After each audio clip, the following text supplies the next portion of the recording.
first of all, the idea of running off a drone is probably mostly propaganda. I'll say mostly propaganda. It is true that you want to safeguard your most valuable assets that by either cost or how many of them you have. So that part of it could be very true. That part of it could be very true. The part about gets back to the whole point that the president and the Secretary of Defense grossly underestimate the potential of the Iranians on a continual basis, and they fill the airways with propaganda and rhetoric.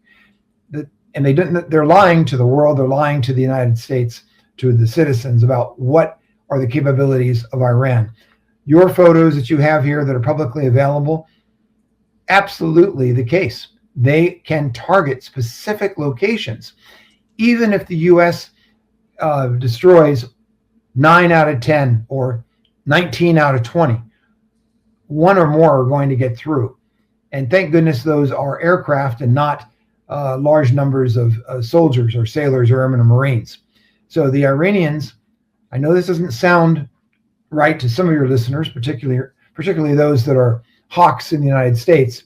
The reality is the Iranians are showing tremendous constraint not to attack ships, American ships, or land-based facilities housing Americans that would cause tremendous loss of life.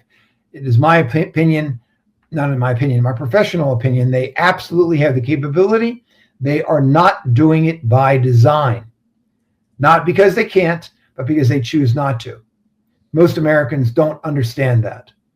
The Iranians are a proud people. They're a very powerful military, despite what the president says.